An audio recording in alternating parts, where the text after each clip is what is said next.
ہم سب جانتے کیا ہوا، ہم سب جانتے کیا ہوا۔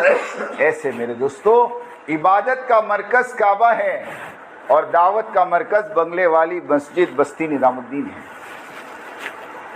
اللہ نے 100 سال سے، جیسے بھی ہمارے بھائی بتا رہے، اس خاندان کو ایک قبولیت دی ہے، اس خاندان کو اللہ نے ایک مقام دیا ہے۔ اس خاندان کا بچہ ولایت کی اعلیٰ سطح پر پیدا ہوتا ہے، پہنچتا نہیں ہے، پیدا ہوتا ہے ولایت کی اعلیٰ سطح پر۔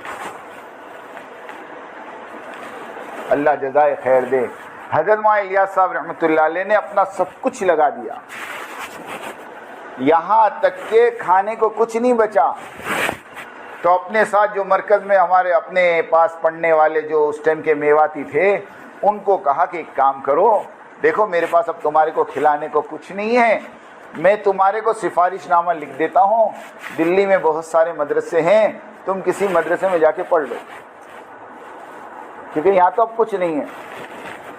تو ان بچوں نے اور میواتیوں نے، بچے تو نہیں بڑے تھے وہ، ان میواتیوں نے مولی الیاس سے کہا کہ اچھا ہم تو چلے جائیں دوسرے مدرسے میں، تو تم یہاں کیا کرو گے؟ کہا کہ دیکھو یہ درخت ہے، یہ درخت کا گولر کھا لوں گا، اور یہ حوض ہے، یہ حوض کا پانی پی لوں گا، اور میری زندگی کے جتنے دن بچے گزار دوں گا۔ گولر سمجھتے؟ گولر، ہاں وہ گولر ہوتے تھے اس زمانے میں۔ ایک بہت بڑے عالم وہ رمضان میں نظام الدین پہنچے، سوچے کہ یہاں تو افطاری کا دسترخوان بڑا بہترین ہوگا، رات کا کھانا بھی بڑا بہترین ہوگا، مرکز ہے پوری دنیا کا، تو دسترخوان پہ بیٹھے افطاری میں تو گولر، کہا ٹھیک ہے ابھی گولر سے افطاری کر لیتے ہیں، عشاء کے بعد تو کھانا ملے گا ہی۔ عشاء کے بعد بھی دسترخوان بچھا، وہی گولر، سحری میں وہی گولر، جب میں پڑ گئے۔ پوچھا مولی الیاس سے، تو مولی الیاس نے کہا ہماری تو سحری بھی گولر، افطاری بھی گولر۔ ہمارے مولانا محبوب صاحب کہتے ہیں 1981 میں جب حیدرآباد میں اجتماع تھا، تو حضرت جی مولانا انعام الحسن صاحب رحمۃ اللہ علیہ کے لیے پنڈال میں کولر لگایا گیا، تو مولانا انعام صاحب کہتے تھے کام گولر سے کولر تک پہنچ گیا۔ کیا کہتے تھے؟ کام کہاں سے کام پہنچ گیا؟ گولر سے کولر۔ یہ جملے تھے مولانا انعام صاحب کے۔ تو وہ بچے میواتی جو پڑھتے تھے مولانا کے ساتھ رہتے تھے، انہوں نے کہا کہ حضرت جب آپ گولر کھا کر اور پانی پی کر گزارا کر سکتے تو ہم بھی آپ کے ساتھ گولر کھائیں گے، پانی پئیں گے۔ جب کھانے کے زمانے میں آپ کو نہیں چھوڑا تو فاقے کے زمانے میں آپ کو کیسے چھوڑے؟ یہ اس گھر کا حال بتا رہا ہوں، کچھ بھی نہیں کھانے کو، بیوی بھوکی ہے، بچے بھوکے ہیں۔ مولوی یوسف صاحب اکیلے ہی تو تھے، مولوی یوسف صاحب اکیلے ہی تو تھے۔ ایک مرتبہ کا واقعہ ہے، اس کے بعد سے نظام الدین فاقہ نہیں آیا۔ میں وہ واقعہ سنا دوں خالی آپ کو۔ ایک مرتبہ کا واقعہ ہے کہ جماعت کھانا کھائی، ان کو کیا تکلیف ہوگی، جماعت کھانا کھائی، جماعت کھانا کھائی، پلیٹ میں تھوڑا کھانا بچ گیا، تو مولانا الیاس صاحب رحمۃ اللہ علیہ نے سائیڈ میں سے پلیٹ کو صاف کیا، کھانے کو بیچ میں کیا، اور ایک پردہ ہوا کرتا تھا گھر میں اور مسجد کے بیچ میں، وہ پلیٹ اٹھا کر پردے کے پیچھے دی اور اپنی بیوی سے کہا کہ یہ کھانا تھوڑا سا بچا ہے، تم اور یوسف کھا لو۔ اب وہ پلیٹ اندر گئی، دسترخوان بچھا، پلیٹ رکھی، مولوی یوسف صاحب نے اور ان کی امی نے ہاتھ دھویا، اور جیسے دسترخوان پر بیٹھ کر پہلا نوالا ابھی اٹھایا بھی نہیں تھا، اتنے میں پردے کے پیچھے سے آواز آئی، ارے ایک اور جماعت آ گئی، وہ کھانا واپس کر دو۔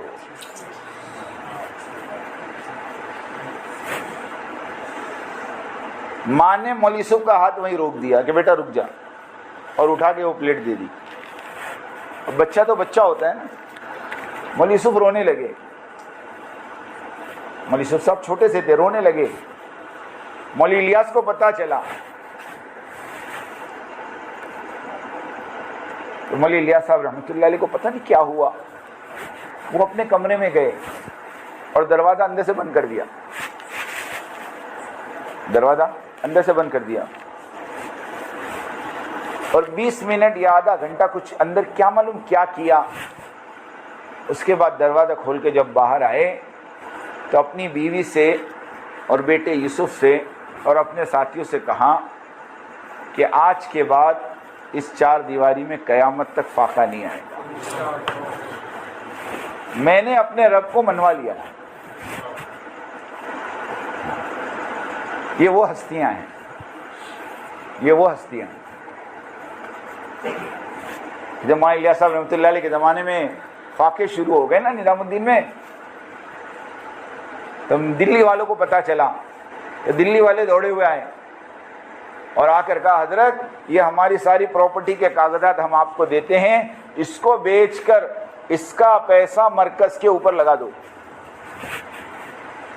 مولانا الیاس صاحب رحمۃ اللہ علیہ نے کہا یہ پیپر تم پکڑو، ان پیپر کی مجھے ضرورت نہیں، قسم خدا کی میں ابھی دعا کر دوں اللہ یہ بنگلے والی مسجد کو سونے چاندی کا بنا دے۔ تم کیا سمجھتے ہو؟ تم کیا سمجھتے ہو میرے اللہ کو؟ کیا میرا اللہ ان ٹکڑوں کا محتاج ہے؟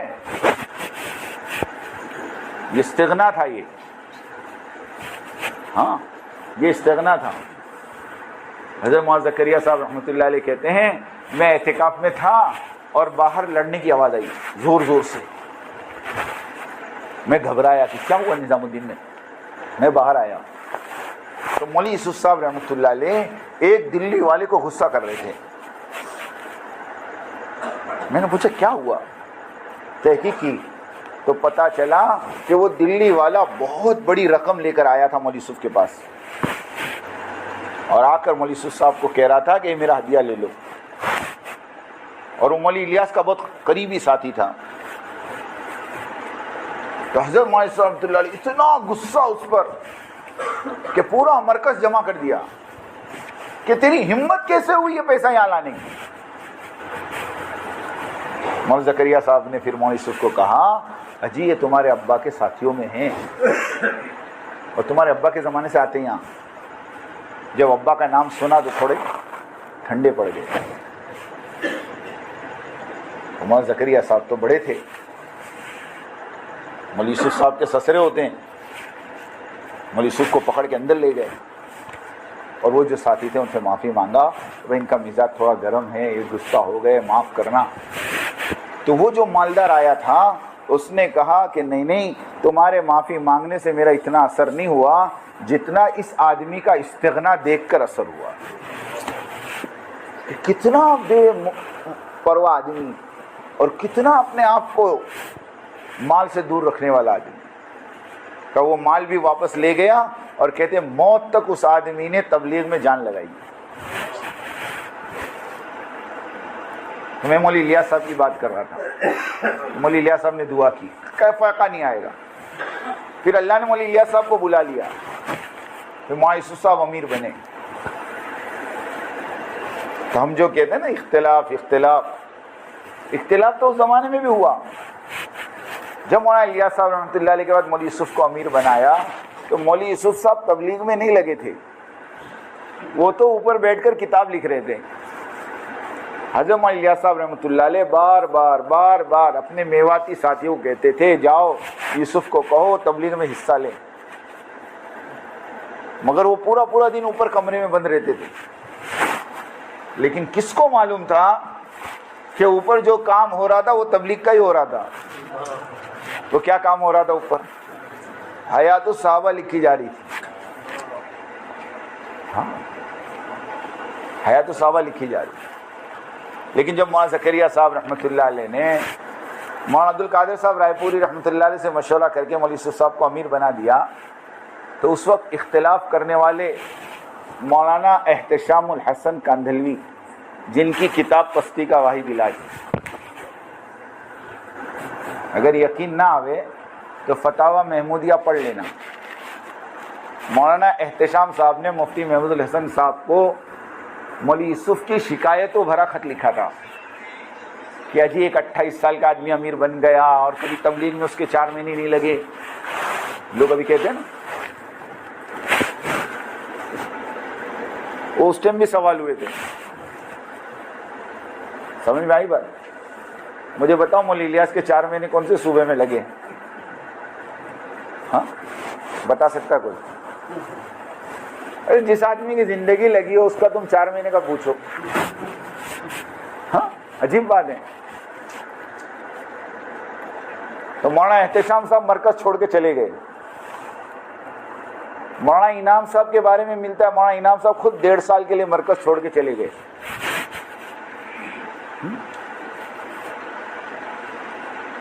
لیکن یہ مخلصین تھے, ان کو اختلاف تھا, مخالفت نہیں تھی. فرق سمجھنا, ایک ہوتا ہے اختلاف اور ایک ہوتی ہے مخالفت. اور مخالفت جو کرتا ہے وہ محروم ہوتا ہے. ہاں مخالفت جو کرتا ہے وہ محروم ہوتا ہے. شیطان نے آدم کی مخالفت کی تھی علیہ السلام, اس لیے توبہ کی توفیق نہیں ہوئی اس کو. اختلاف نہیں تھا اس کو مخالفت کی کہ میں 6 لاکھ برس اللہ کی عبادت کی, میں اتنا بڑا عابد, اور مجھے چھوڑ کے اللہ یوں کہے انی جاعل فی الارض خلیفہ, کہ زمین کا خلیفہ میں انسانوں کو بناؤں. یہ ہے کون میرے سامنے کا بچہ ابھی پیدا ہوا, ابھی پتلا بنا. میں 6 لاکھ برس سے آسمان میں ہوں, میں آگ سے بنا, یہ مٹی سے بنا. جیسے ابھی لوگ کہتے ہیں نا ہماری گود میں کھیلا ہے, تو گود میں کھیلا ہوا بڑا نہیں ہو سکتا. نہیں, سوچنے کی بات ہے نا, ارے سوچنے کی بات ہے. ایک مدرسے کے محتمم صاحب نے مجھے بلایا, سننا, جب اختلاف شروع ہوا مجھے کہا حافظ صاحب ایک بات بتاؤ. میں کہا بولو. کیا مسئلہ ہے؟ انہوں نے ایک دم انجان بن کے پوچھا, جانتے تو سب ہے لیکن وہ مجھے دیکھنا چاہتے تھے کہ کیا جواب دیتا ہے, کہ کیا مسئلہ ہے یہ. میں نے کہا کچھ بھی نہیں. کیا بات کرتے رہے, اتنا مسئلہ پوری دنیا میں چل رہا تم کہتے کچھ نہیں. میں کہا حضرت ایک بات بولوں؟ بولے ہاں. میں کہا مسئلہ صرف یہ ہے کہ قاری طیب صاحب رحمۃ اللہ علیہ کا جب دیوبند میں انتقال ہوا تو ان کے بیٹے کو دارالعلوم دیوبند میں اہتمام کے لیے بلایا, تو وہ مدرسہ چلاتے تھے حیدرآباد میں, مولانا قاسم نانوتی کے لڑکے. تو انہوں نے کہا کہ چونکہ میں میرا مدرسہ چلا رہا ہوں, یہ مدرسہ چھوڑ نہیں سکتا, البتہ میرا لڑکا ابھی فارغ ہوا ہے, 2 سال ہوئے ہیں, نام طیب ہے, اگر تم کہو تو میں مولوی طیب کو بھیجوں. اب جو دیوبند میں تھے انہوں نے آپس میں مشورہ کیا کہ چلو قاری مولانا قاسم نانوتی کا بیٹا نہیں تو پوتا صحیح ہے, تو نسبت اسی کی, کا ٹھیک ہے بھیجو. اب جب وہ قاری طیب صاحب حیدرآباد سے نکل کر دیوبند پہنچے تو ان کی عمر کتنی تھی معلوم ہے؟ 25 سال. کتنی تھی؟ 55 سال یہ محتمم رہے. کتنے سال؟ جب دیوبند سے 1982 کی 12 جنوری کی رات کو ان کو گھسیٹ کر نکالا گیا, اس وقت ان کی عمر 80 سال کی تھی, تو 25 سال ملتا ہے. 25 سال کی عمر میں میں نے مولانا کو کہا کہ قاری طیب صاحب محتمم بن گئے دیوبند کے, تو دیوبند کے جو اکابرین تھے, جو بڑے بڑے اساتذہ تھے, اس میں 2 کا نام تو میں ابھی نام بتا دوں آپ کو, علامہ انور شاہ کشمیری رحمۃ اللہ علیہ اور مولانا شبیر عثمانی رحمۃ اللہ علیہ. یہ دونوں دیوبند چھوڑ کر ڈھابیل گجرات کے مدرسے میں پڑھانے آ گئے. کیوں؟ کہ یہ بچہ محتمم بن گیا, اب ہم یہاں نہیں رہ سکتے. میں نے کہا وہ 25 سال کا محتمم بنے یا 28 سال کے امیر بنے, فرق اتنا ہے. لیکن سامنے والی پارٹی میں فرق اتنا ہے کہ انور شاہ کشمیری رحمۃ اللہ علیہ اور شبیر عثمانی دارالعلوم دیوبند چھوڑ کر ڈابل جامعہ میں آ کر مدرس بن گئے. انہوں نے دیوبند کے سامنے مدرسہ کھڑا, یہ شرافت تھی ان کی. جب ان کی شرافت تھی تو ان کا کیا تھا وہ آپ سوچ لو.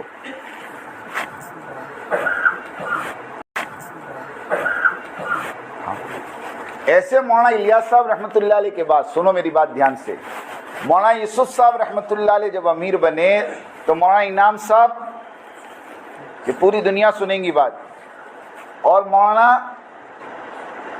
احتشام الحسن صاحب کندلوی دونوں چھوڑ کے چلے گئے. لیکن مولانا یوسف صاحب رحمۃ اللہ علیہ نے سمجھا بجھا کر 1.5 سال کے اندر ان دونوں کو واپس لے کر آ گئے. میں نے پہلے ہی کہا انہوں نے اختلاف کیا تھا اس لیے واپسی آسان تھی، مخالف لوگوں کی واپسی مشکل ہوتی. پھر زمانہ چلا مولانا یوسف صاحب کا، لیکن دشمنیاں پیدا ہو گئی مولانا یوسف صاحب سے. آ تو گئے لیکن دل میں بیچ پڑ گیا.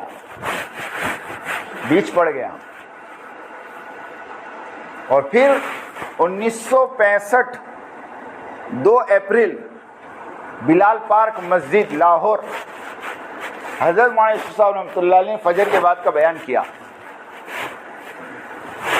اور بیان سے پہلے یا بیان کے بعد ایک ناشتہ ہوا تھا. اب وہ ناشتے میں کیا تھا اللہ جانے، ورنہ 48 سال کی عمر میں آدمی اتنا جلدی نہیں جاتا جو پوری دنیا میں سفر کر رہا ہو. شکوک شبہات ہیں، کیونکہ جیسے مولانا یوسف صاحب کا انتقال ہوا فوراً پڑوس والوں نے دفن کی تیاری کر لی، قبر کھود دی کہ ان کو یہیں دفن کر دو، یہ باہر بات نہیں جانی چاہیے. وہ تو اللہ جزائے خیر دے مولانا زکریا صاحب کو، انہوں نے ضد کر کے مولانا یوسف صاحب رحمۃ اللہ علیہ کی لاش کو انڈیا بلوایا کہ نہیں یہ تو نظام الدین دفن ہوں گے، ورنہ کیا چکر تھا وہ اللہ جانے. لیکن بیج وہیں پڑ گیا تھا. پھر مولانا یوسف صاحب رحمۃ اللہ علیہ کا جب انتقال ہوا تو مولانا زکریا صاحب رحمۃ اللہ علیہ نے مولانا انعام صاحب کو امیر بنا دیا.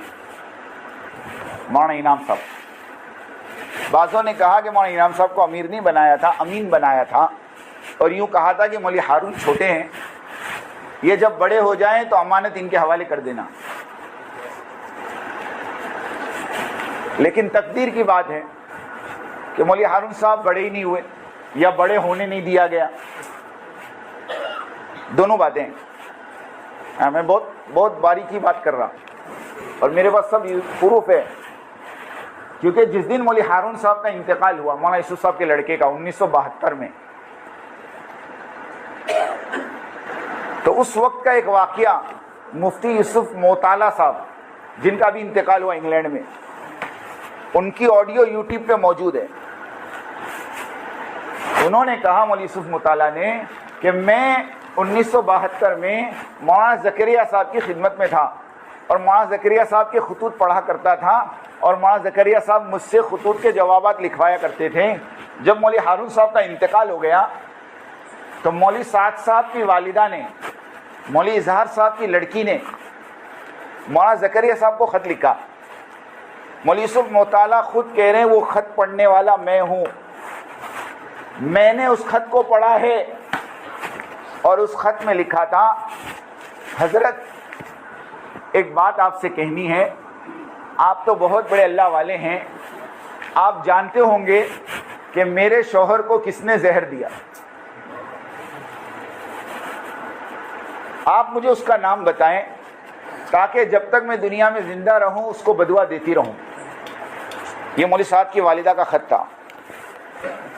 مولوی یوسف موطالعہ کہتے ہیں مولوی زکریا نے مجھے بلایا اور مجھ سے کہا اس کا جواب لکھو، اور جواب میں مولوی زکریا صاحب نے خط لکھا، میری بچی میں جانتا ہوں تیرے شوہر کو کس نے زہر دیا، لیکن میں اس کا نام نہیں بتاؤں گا، اور میں تجھ سے بھی کہوں گا اللہ سے دعا کر اللہ تیرے شوہر کی مغفرت کرے، جنت الفردوس میں جگہ عطا فرمائے، اور اس کا بہترین بدلہ تجھے تیری اولاد کی شکل میں دے.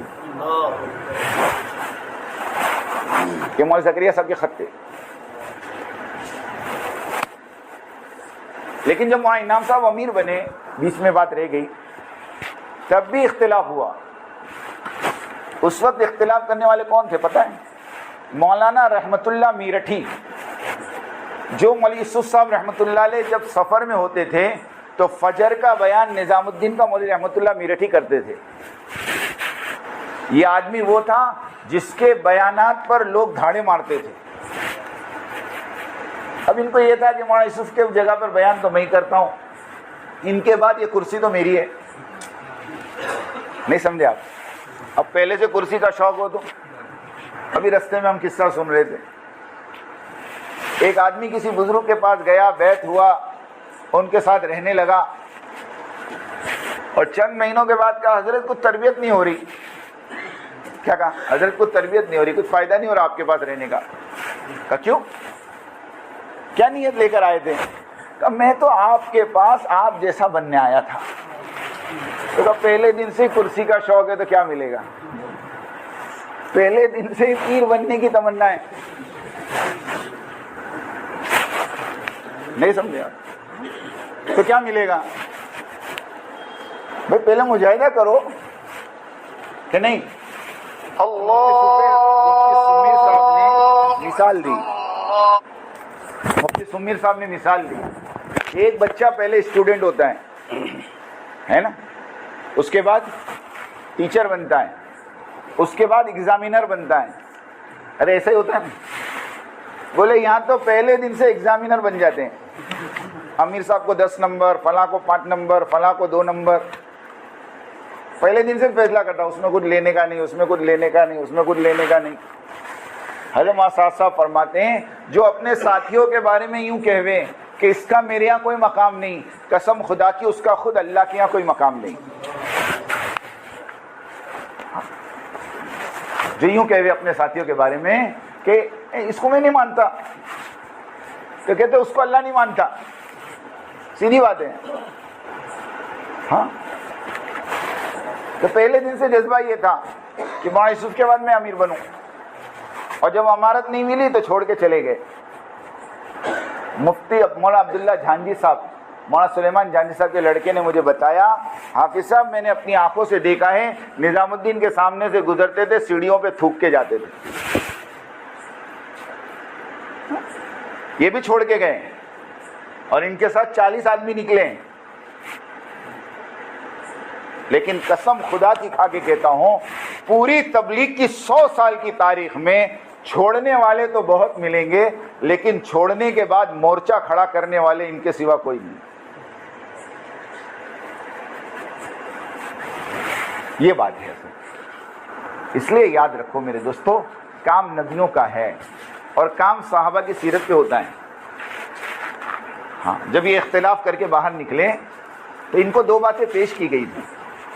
میں آپ کو بات بتاؤں اندر کی, 2 باتیں پیش کی گئی, اور دونوں باتیں سیرت سے تھیں. جیسے ابھی ہمارے دستگیر بھائی نے بتایا کہ حضرت نے ایک واقعہ یہ سنایا کہ دیکھو حضرت سعد ابن عبادہ رضی اللہ تعالیٰ عنہ اللہ کے نبی کی دنیا سے جانے کے بعد انصار کے امیر بننا چاہتے تھے, اور سارے انصاروں کو جمع بھی کر لیا تھا کہ میرے ہاتھ پہ بیعت کر لو.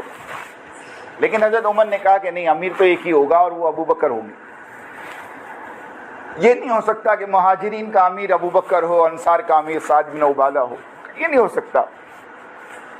یوں کہہ کر سارے انصاروں کو سمجھا کر ابو بکر کے ہاتھ پہ بیعت کروائی. لیکن سعد بن عبادہ رضی اللہ تعالیٰ عنہ نے یوں کہا کہ میں بیعت نہیں کروں گا. حضرت ابو بکر نے کہا کوئی بات نہیں, آپ بیعت مت کرو, لیکن رہو ہمارے ساتھ, رہو ہمارے ساتھ. سعد ابن عبادہ رضی اللہ تعالیٰ عنہ نے 2.5 سال تک بیعت نہیں کی. سنو, 2.5 سال تک. لیکن حضرت فرماتے ہیں ابو بکر رضی اللہ تعالیٰ عنہ کا کوئی مشورہ نہیں چھوڑا, مسجد نبوی کی نماز نہیں چھوڑی, اور مدینہ شہر نہیں چھوڑا. اب میں آپ کو واقعہ بتا رہا ہوں, تو کیا سیرت کا واقعہ یہ نہیں جانتے؟ ارے جانتے کہ نہیں جانتے؟ اختلاف کیا ہے لیکن حدود میں رہ کر. حضرت نے فرمایا تمہیں مجھ سے اختلاف ہے, کوئی بات نہیں, مجھ سے اختلاف کرو, مگر یہاں سے مت جاؤ. ایک آدمی سیدھے سادے لباس میں شرٹ پینٹ میں آیا میرے پاس, بیٹھ کے بات کرنے لگا. مجھے نہیں معلوم کہ یہ ایک مخصوص قوم کا ہے, وہ میں نہیں بتاتا, مجھے بالکل اندازہ نہیں تھا. اور میں نے اس کے سامنے ایک دم سے کہہ دیا, میں نے کہا اپنے والے تو بریلوی سے گئے گزرے نکلے. تو ایک دم مجھے دیکھنے لگا, کیا کہہ رہے ہو آپ؟ میں کہا ہاں, اپنے والے تو بریلوی سے بھی گئے گزرے نکلے. کہا کیا مطلب؟ میں نے کہا دیکھو نا, بریلوی والوں نے مکہ اور مدینے کے امام کو تو جھٹلایا مگر مکہ مدینہ جانا نہیں چھوڑا. سمجھ میں؟ ارے سمجھ میں آئی؟ اختلاف امام سے, ہم نماز نہیں پڑھیں گے لیکن مکہ مدینہ جانا. تو جب مرکز نظام الدین کے امام سے اختلاف ہے تو مرکز کیوں چھوڑو؟ ایک صاحب کہہ رہے تھے ہم تو اکابرین ثلاثہ کے ماننے والے ہیں. میں نے کہا اکابرین ثلاثہ کی قبر پر فاتحہ پڑھنے سے بھی محروم ہیں کہ قبر بھی اندر ہے. قبر بھی کہاں ہے؟ ارے اکابرین ثلاثہ کی قبر کہاں ہے؟ اکابرین ثلاثہ کے ماننے والے قبر پہ فاتحہ پڑھنے سے محروم ہے. بولو دنیا کیا تماشا دیکھ رہی؟ تھوڑی سی عقل ہو تو آدمی کھول دے. سمجھنے کی بات ہے دوست. تو ایک بات تو سعد ابن عبادہ کی سنائی, اور دوسری بات حضرت نے فرمائی کہ حضرت ابو ذر غفاری رضی اللہ تعالیٰ عنہ کو حضرت عثمان غنی سے اختلاف تھا اور بہت لڑائی ہوتی تھی, مشوروں میں جھگڑوں پر جھگڑے, کیونکہ ابو ذر غفاری شدت پسند آدمی, وہ ذرا بھی چلنے نہیں دیتے تھے. نہیں سمجھے؟ کسی نے ان کو کہا کسی کے پاس 20 دینار ہو تو کتنی زکوٰۃ دینے کا؟ حضرت ابو ذر نے کہا 20.5 دینار. کتنے دینے کا؟ 20.5 دینار ہی 20 ہے تو کیا وہ 20 کیوں جمع کیا؟ 15 دینار اوپر دینے کا جمع کیوں کیا؟ اس کی سزا بولے. اب ایسا مزاج کا آدمی, اور حضرت عثمان غنی کے زمانے میں مال آ رہا ہے تو مسجد کی نوعیت بدل گئی, مسجد کے اندر نقش و نگار ہو گئے. تو ابو ذر غفاری کو اختلاف ہوا, ابو ذر غفاری کو اختلاف ہوا. تو حضرت عثمان غنی رضی اللہ تعالیٰ عنہ نے سارے صحابہ سے مشورہ کیا کہ بھئی اس کا کوئی حل نکالو, یہ روز کے جھگڑے, اور ایک حل تو نکالنا چاہیے نا. تو حل یہ نکالا کہ ابو ذر غفاری کو بٹھا کر کہا کہ دیکھو ہمارا مشورہ یہ ہے کہ آپ جو ہے مدینے سے باہر ایک جگہ ہے ربضہ, ہم مشورے سے وہ جگہ آپ کے لیے طے کر دیتے ہیں, آپ وہاں جا کے رہو اور اپنی زندگی کے آخری دن وہاں گزار لو. تو ابو ذر چونکہ مخلص تھے نا اور اختلاف تھا, مخالفت نہیں تھی, تو اپنے امیر کی اطاعت کی اور جا کر ربضہ رہنے لگے. آپ لوگ کئی واقعات ربضہ کی پڑھے ہوں گے. وہ واقعہ پڑھا ہوگا کہ ایک غلام رکھا انہوں نے اور پھر وہ اونٹ دوسرا لے کر آیا, ہے نا؟ ارے پڑھا کہ نہیں فضائل اعمال میں؟ اور وہ واقعہ بھی پڑھا ہوگا کہ جب انتقال کا وقت قریب آیا تو اپنی بیوی کو کہا کھانا پکاؤ. تو کہا کس کے لیے؟ کہا ایک جماعت آئے گی جو مجھے دفن کرے گی. تو وہ جنگل میں رہتے تھے, اختلاف تھا ان کو. تو حضرت نے فرمایا کہ اگر تمہیں اختلاف ہے تو تم ہمارے پاس آؤ, ہم مشورے سے کوئی جگہ آپ کے لیے طے کر دیں, آپ وہاں رہ جائیں. ارے بولو سیرت کا فیصلہ تھا نا. اب اتنی بڑی بات سمجھ میں نہیں آ رہی. اب لوگ مجھے کہتے ہیں کہ تم کو زیادہ سمجھ میں آتا ہے کہ ان کو. میں نے کہا ایک بات بول, سیدھی سیدھی بات بول. ایک عالم شیخ الحدیث وہ کعبۃ اللہ کی طرف بیٹھ کے پیشاب کرے اور میرے جیسا جاہل اس کو کہے حضرت قبلہ ہے, تو تیرے جیسا کوئی جاہل وہاں کھڑا ہو کہ تیکو زیادہ سمجھ پڑتی کہ شیخ الحدیث کو, اتنی بات تو ہم کو بھی سمجھ پڑتی. ارے اتنی تو ہم کو بھی عقل ہے نا بھائی. ہم یہ نہیں کہہ رہے اختلاف غلط ہے, ہم کہہ رہے ہیں اختلاف کے بعد جو طریقہ ہے وہ غلط ہے. یہ طریقہ نہیں ہوتا اختلاف کا, ورنہ صحابہ میں اختلاف اس سے بڑے ملیں گے. ہاں, امام ابو حنیفہ اور امام شافعی کی نماز میں 4 رکعت میں سننا کان کھول کے, فضائل اعمال میں لکھا ہے, میں نہیں بولتا, 4 رکعت میں 200 مسئلے اختلاف والے ملیں گے تمہارے کو. تم تو خالی رفع دین جانتے ہو, آمین بالجہر جانتے ہو, 200 مسئلے. امام حنیفہ رحمۃ اللہ علیہ کہتے ہیں امام کے پیچھے سورہ فاتحہ پڑھنی پڑے گی, اور امام شافعی کہتے ہیں فاتحہ پڑھنا حرام ہے, نہیں پڑھ سکتے آپ. معاف کرنا, امام حنیفہ کہتے ہیں نہیں پڑھ سکتے, امام شافعی کہتے ہیں پڑھنا پڑے گی. امام شافعی کیا کہتے ہیں؟ پڑھنا ہی پڑے گی. اسی لیے کسی شافعی مسجد میں تم نماز پڑھو گے نا تو ولدالین آمین کے بعد تھوڑی دیر رکتے ہیں اور پھر سورت پڑھتے ہیں. کیوں؟ اتنی دیر میں مصلی سورہ فاتحہ پڑھتے ہیں. ہاں، امام حنیفہ رحمۃ اللہ علیہ کے نزدیک وضو کو توڑنے والی چیزیں 8 ہیں. وضو کو توڑنے والی چیزیں 8 ہیں. اور امام شافعی رحمۃ اللہ علیہ کے نزدیک بیوی کو ہاتھ لگا تو بھی وضو ٹوٹ جائے گا.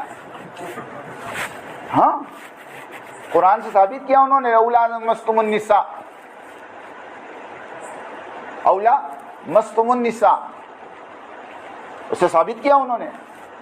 تو ایسا اختلاف تم کو ائمہ میں ملے گا، لیکن آج تک تم نے کبھی اماموں کو لڑتے دیکھا؟ ارے بولو، کبھی مسجد سے نکالتے دیکھا؟ ارے بولو، یہ سنت صرف انہوں نے زندہ کری. ہاں، کوئی اختلاف نہیں. امام شافعی رحمۃ اللہ علیہ امام ابو حنیفہ رحمۃ اللہ علیہ کی قبر پر گئے اور وہاں جا کر نماز پڑھی اور نماز میں رفع دین نہیں کیا.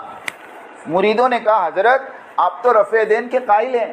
اور ابھی جو شیخ یونس جونپوری جو مظاہر العلوم کے شیخ الحدیث ہے نا، ان کا جملہ میں نے اپنے کانوں سے آڈیو میں سنا.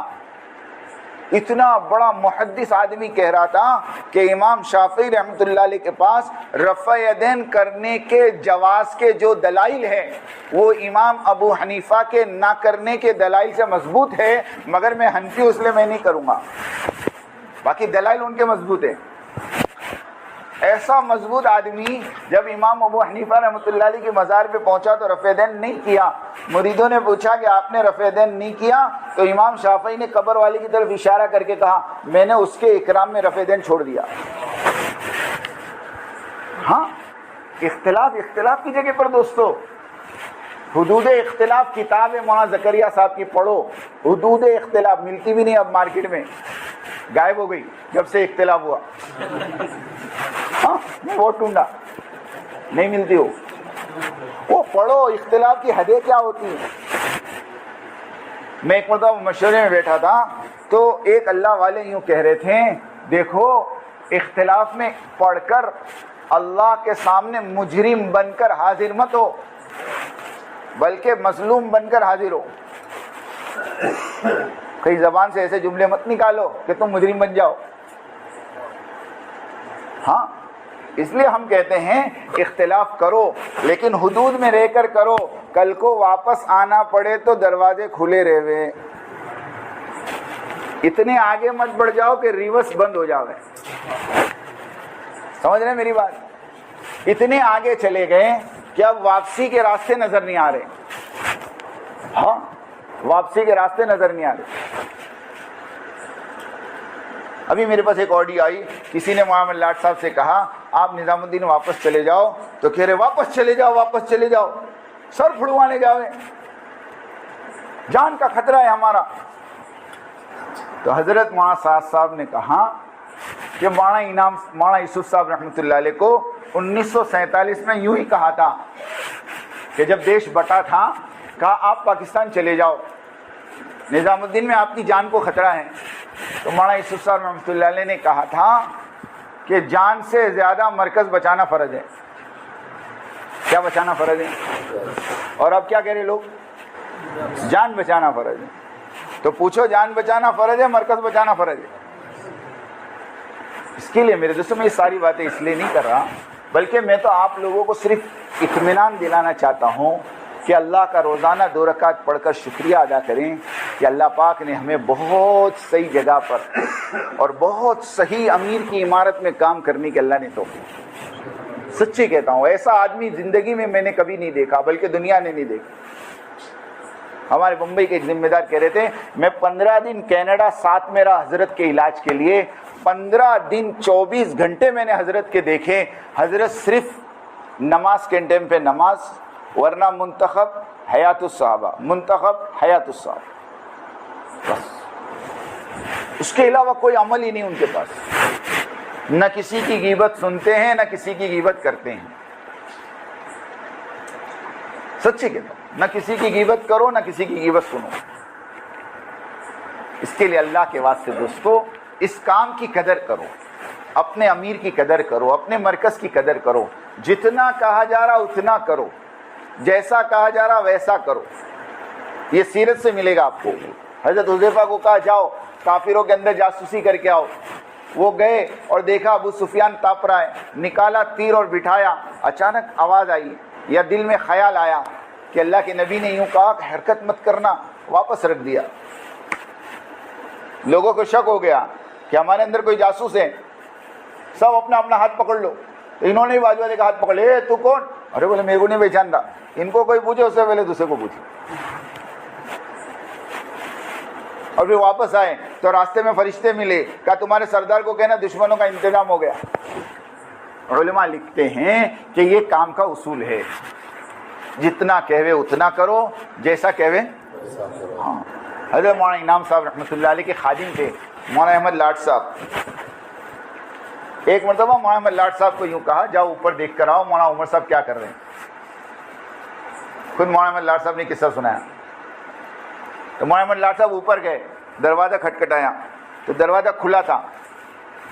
مولانا عمر صاحب نے کہا اندر آ جاؤ. کون؟ مولانا کہتے میں دروازہ کھل کے اندر گیا تو میں نے دیکھا مولانا عمر صاحب قرآن پڑھ رہے ہیں. اب میں نے وہاں کھڑے کھڑے سوچا کہ حضرت نے دیکھنے بھیجا ہے، کچھ کام تو ہوگا کہ نہیں ہوگا. تو کہا میں نے ایک دم سے مولانا عمر صاحب سے کہا حضرت بلا رہے ہیں، حضرت جی بلا رہے ہیں. مولانا عمر صاحب نے اپنا قرآن بند کیا اور مولانا احمد لاٹ صاحب کا ہاتھ پکڑ کے نیچے آ گئے اور نیچے کمرے میں گئے. جب کمرے میں گئے اور مولانا انعام صاحب سے کہا حضرت فرمائیے کچھ کام تھا آپ نے بلایا. کہا میں نے تو نہیں بلایا. کہا آپ نے نہیں بلایا؟ ہاں میں نے تو نہیں بلایا. کون آیا تھا آپ کے پاس؟ تو کہا وہ احمد لاٹ تھے، وہ کہہ رہے آپ نے بلایا. کہا اچھا احمد لاٹ بلایا آپ کو، ایک کام کرو آپ جاؤ احمد لاٹ کو اندر بھیجو. جب وہ ایک دم کم عمر تھی مولانا کی، 1965 کی بات، فارغ ہو کر آئے تھے 1962 میں. تو مولانا احمد لاٹ صاحب کو اندر بلایا اور حضرت نے اپنے سامنے بٹھا کر کہا مولوی صاحب تبلیغ کا اصول یاد رکھو، جتنا کہے اتنا کرو، جیسا کہے ویسا کرو. تم کو کہا دیکھ کر آؤ تو دیکھ کے آنے کا، بلانے کس نے بولا؟ بلانا ہوتا پھر میں بھیجتا. اپنے دماغ کے گھوڑے مت دوڑاؤ. سنو، اس وقت نظام الدین سے جو بات کہی جا رہی وہ کرو تو تمہاری ترقی ہے. اس سے ہٹ کر ترقی ہو ہی نہیں سکتی، اس سے ہٹ کر ترقی ہو ہی نہیں سکتی. ہاں، لوگ تم کو گمراہ کریں گے، یہ نہج نہیں ہے، وہ نہج نہیں ہے. میاں جی محراب صاحب رحمۃ اللہ علیہ کا جملہ ان کو سناؤ جو تم کو کہوے نا نہج نہیں ہے، اس کو میاں جی محراب صاحب کا جملہ سناؤ. میاں جی محراب صاحب رحمۃ اللہ علیہ فرمایا کرتے تھے بنگلے والی مسجد کے ممبر سے جس زمانے میں جو بات کہی جائے وہ اس زمانے کا نہج ہوگا.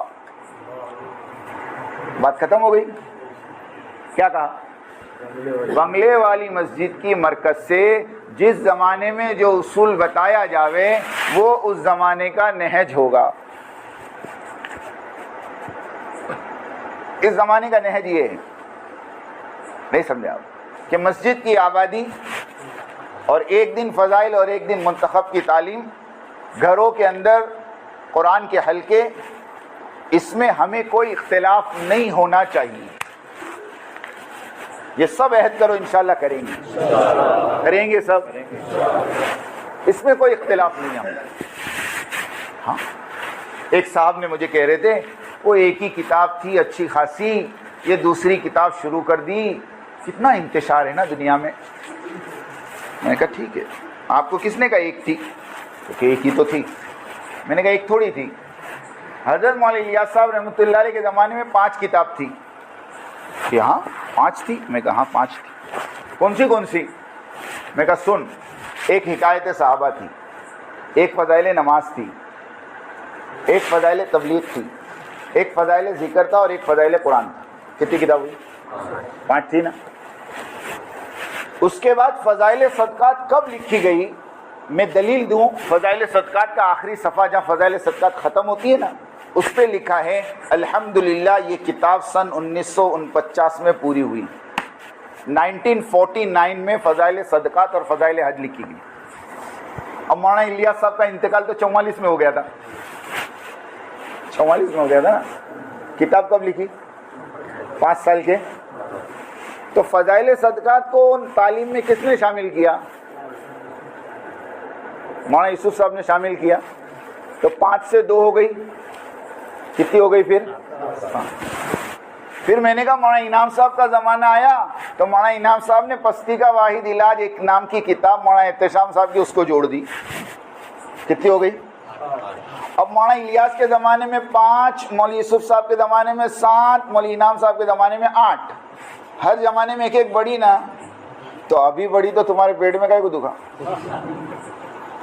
بولو تو ایک کا نا. تو میں کہا میں 7 میں بائنڈنگ کر دیتا. منتخب بھی فضائل اعمال اتنی موٹی ہوتی.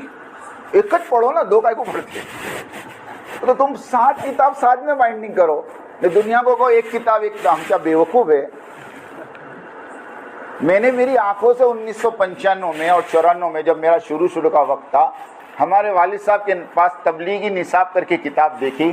فضائل اعمال کے الگ رسالے ہوتے تھے, فضائل ذکر کے الگ ہوتے تھے کہ نہیں. اس زمانے میں 2 روپے کے ملتے تھے, 1.5 روپے کا, 2 روپے کا. یہ تو زبردستی کی ایک بات ہے. بغیر مشورے کے مجھے یہ بتاؤ مشورے کا اصول کیا؟ کہ مشورے کا اصول یہ ہے کہ آپ مشورے میں بیٹھ کے رائے دے دو, اور رائے دینے کے بعد امیر اگر تمہاری رائے کے خلاف فیصلہ کر دے تو تمہارے ماننا کہ نہیں ماننا. اچھا امیر قلت رائے کثرت رائے کا پابند ہے کیا؟ بلکہ میرے کو تو یہ اصول سکھایا گیا بچپن میں کہ تمہاری رائے پر فیصلہ ہو جائے تو ڈرو, اور تمہاری رائے پر فیصلہ نہ ہو تو خوش ہو جاؤ. ارے صحیح ہے کہ نہیں؟ اب مشورے میں بیٹھے ہیں, 4 آدمی نے کہا کتاب نہیں چلنی چاہیے اور 5 نے کہا چلنی چاہیے. اب امیر نے فیصلہ کر دیا کہ چلے گی. اب وہ 4 کہے نہیں ہم نے تو نہ بولا تھا, کہیں کو چلائے. ابھی باہر نکل کے کہے نہیں مشورے سے نہیں ہے, تو مشورے سے نہیں ہے. وہ خود ان کو پوچھو, قرآن پہ ہاتھ رکھ کے قسم کھا کے کہے کہ کعبۃ اللہ کے اندر جب تم بیٹھے تھے اور منتخب کی جب بات آئی تھی اور باقاعدہ ظہر کے مشورے میں طے ہوا تھا کہ منتخب پڑھی جائے گی, اور آج منتخب کی بسم اللہ عصر کی نماز کے بعد حاجی عبدالوہاب صاحب کریں گے, یہ طے ہوا تھا. یہ اس سے پہلے کی میری بات میں ہے, لیکن ایک پوری پلاننگ کے ساتھ عصر کے بعد حاجی صاحب کو کعبۃ اللہ میں نہیں آنے دیا گیا. وہ نہیں آنے دینے والے کون تھے؟ آپ تحقیق کرو. پھر حضرت نظام الدین میں آ کر حضرت نے مشورہ کیا اور پھر بات رکھی کہ بھئی یہ چیز ہوئی ہے اور اس کو کیا کرنا. سارے نظام الدین کے اکابرین نے کہا ہونی چاہیے ان چند کے علاوہ, اور وہ چیز مشورے سے طے ہوئی.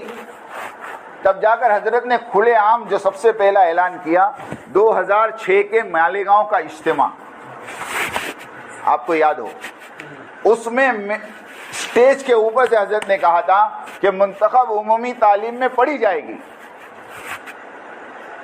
اور اس کے بعد 2006 سے لے کر 2012 یا 13 تک ہمارے گجرات میں مسجدوں میں پڑھی گئی ہے. پھر بعد میں ایک دم سے اعتراض آ گیا کہ بھئی اس میں فائدے نہیں ہیں, امت گمراہ ہو رہی. میں نے کہا کتنے گمراہ ہو گئے, لسٹ بھیجو میرے پاس. کون گمراہ ہوا؟ آپ مجھے بتاؤ, فضائل اعمال پر اعتراض اور اس کے جواب کتاب ہے کہ نہیں بولو. لیکن آج 20 سال 25 سال ہو گئے, 1995 سے پکڑو, آج کتنے ہوئے, 22 اور 5 27 سال میں منتخب احادیث پر اعتراض اور اس کے جواب کوئی کتاب چھپی گیا؟ ساری مستند حدیثیں, اور مستند حدیث پر غیر مستند حدیث کو ترجیح دینا. علماء سے پوچھو کیا ہے. آپ کے پاس ایک پکی حدیث ہے اور آپ کے پاس کمزور حدیث ہے, آپ کس کو لوگے؟ پکی حدیث کو لوگے. یہ تو جاہل بھی کہے گا نا. ابھی میں راجستھان میں تھا, میں نے یہی کہا, میں نے کہا بھائی اعتراض تو فضائل اعمال پہ ہوا ہے, اس میں کوئی شک کی بات تھوڑی ہے. اس کے لیے سب چیزوں سے باہر نکلو. یہ تو ہمارے ساتھیوں کا تقاضا ہے، اس لیے میں اتنی تفصیل سے بول گیا آپ کے سامنے، ورنہ میری عادت نہیں، ورنہ میری عادت۔ سمجھ میں آئی بات؟ اس کے لیے اللہ کے واسطے یہ سارے اختلافات کو چھوڑو۔ ہمارے امیر حضرت وہاں ساتھ صاحب ہیں، اور ہم شخصیت سے نہیں جڑے ہیں۔ سننا، مولانا الیاس صاحب رحمۃ اللہ علیہ امیر تھے، وہ ہمارے امیر تھے۔ مولانا انعام صاحب امیر تھے، وہ ہمارے امیر تھے۔ مولانا یوسف صاحب امیر تھے، وہ ہمارے امیر تھے۔ مولانا زبیر صاحب امیر تھے، وہ بھی ہمارے امیر تھے۔ اب مولانا سعد صاحب امیر ہے، وہ ہمارے امیر ہے، اور اس کے بعد جو امیر بنے گا وہ بھی ہمارا امیر ہوگا، مگر شرط ہے کہ نظام الدین سے جڑا ہو۔ جائے فاروق بھائی بنگلور بن جاوے امیر، ہم مان لیں گے، ہم کا نہ بول، ہم ماننے کو تیار ہے۔ لوگ کہتے ہیں ہمارے بڑے ہمارے بڑے، میں نے کہا ہمارے بڑے تو نظام الدین سے جڑا وہ بڑا، باقی سب کو بزرگ مانیں گے، عالم مانیں گے، مفتی مانیں گے، اپنے سے بڑا تقوی والا مانیں گے، مگر بڑا نہیں مان سکتے، ہماری کچھ مجبوری ہے۔ ہمارے بڑے تو نظام الدین مانیں۔ سمجھ میں آئی بات؟ اور پھر کوئی اعتراض کرتا ہے کہ حضرت کو امیر کس نے بنایا؟ ایسا سوال ہے کہ جس کا کوئی ہاتھ پیر نہیں۔ پوری دنیا جانتی ہے، پوری دنیا جانتی ہے کہ جب حضرت مولانا انعام صاحب کا انتقال ہوا ہے تو 3 دن تک مشورہ ہوتا رہا بنگلے والی مسجد میں، اور وہ مشورہ امیر بنانے کا ہو رہا تھا۔ اب آپ کہو کہ نہیں جی وہ تو مولانا الیاس صاحب کہہ کر گئے تھے کام کو شورا کے حوالے کرو، تو پھر مولانا یوسف صاحب کو اور مولانا انعام صاحب کو امیر کائے کو بنائے؟ مولانا الیاس صاحب تو اپنے زمانے میں کہے ہوں گے نا کہ قبر میں سے آ کے بول کے گئے مولانا انعام صاحب کے انتقال کے بعد۔ ارے کب کہے ہوں گے وہ؟ اپنے زمانے میں کہے ہوں گے نا۔ اگر کوئی ملفوظ ہے بھی آپ کے پاس کہ میرے بعد یہ کام شورا کے ماتحتی میں چلے گا، تو مولوی الیاس صاحب جب کہہ رہے ہیں تو اس کے بعد پھر مولوی یوسف صاحب امیر کیسے بنے؟ آپ مولانا یوسف صاحب کو امیر مانتے ہو؟ مانتے۔ مولانا انعام صاحب کو امیر مانتے ہو؟ تو مولانا الیاس صاحب کہہ کے گئے تھے نا، وہی ان کی پکڑ ہو گئی، بات ایک دم بے بنیاد ہو گئی۔ مولانا انعام صاحب نے بھی جو شورا بنائی تھی، کام کو شورا کے حوالے نہیں کیا تھا، بلکہ یوں کہا تھا یہ شورا میرے بعد بیٹھ کر امیر بنا لیں۔ جیسے حضرت عمر رضی اللہ تعالیٰ عنہ کے انتقال کے وقت حضرت عمر نے ایک شورا بنائی تھی 6 آدمی کی، جس میں حضرت عثمان تھے، حضرت علی تھے، حضرت عبد الرحمن ابن عوف تھے، حضرت عبداللہ ابن عمر تھے، حضرت طلحہ تھے، حضرت زبیر تھے۔ یہ 6 کی شورا بنی، اور پھر کہا کہ اگر دونوں طرف 3-3 ہو جاویں تو جس طرف عبد الرحمن ابن عوف ہو اس طرف کا فیصلہ کر لینا، یہ حضرت عمر کہہ کر گئے تھے۔ تو وہ شورا نے بیٹھ کر حضرت عمر کے بعد حضرت عثمان کو امیر بنایا۔ ایسے حضرت مولانا انعام صاحب نے 10 آدمی کی شورا بنائی، اور وہ شورا مشورہ کرنے بیٹھی تھی امیر کا۔ اب آپ کو اس کی کیا دلیل ہے؟ اس کی دلیل یہ ہے کہ اس مشورے کے اندر مولانا سعد صاحب نے یوں کہا تھا کہ اگر تم مجھے امیر بناؤ گے تو مولانا زبیر صاحب والے کٹ جائیں گے، اور مولانا زبیر صاحب نے کہا تھا اگر تم مجھے امیر بناؤ گے تو میری سعد صاحب والے کٹ جائیں گے۔ اب میں آپ سے ایک سوال کرتا ہوں، ایمانداری سے بتاؤ، مشورے میں ایک آدمی یوں کہہ رہا ہے اگر تم مجھے امیر بناؤ گے تو میرے والے ان کے والے کٹ جائیں گے، وہ کہہ رہے ہمیں بناؤ، تو امیر بننے کا مشورہ چل رہا ہے تبھی تو امیر کی باتیں آ رہی۔ اگر شورا کے حوالے تھا تو کرنے کی کیا ضرورت تھی 3 دن تک ناٹک؟ آخر میں 13 محرم، سنو، 13 محرم، 10 محرم کو حضرت جی کا انتقال ہوا، 13 محرم کو نظام الدین میں جو کرسی ہے نا، کرسی، ہاں وہاں پر کھڑے ہو کر حضرت میاں جی مہراج صاحب رحمۃ اللہ علیہ کمرے میں سے نکلے اور آ کر کہا کہ ہماری ساری شورا کے مشورے سے اب یہ کام 3 لوگوں کے حوالے ہوا ہے، اور 3 لوگ اس کام کو لے کر چلیں گے۔ اس میں ایک مولانا اظہار صاحب، ایک مولانا انعام صاحب، مولانا زبیر صاحب اور ایک مولانا سعد صاحب، یہ تینوں کے حوالے کام ہو گیا۔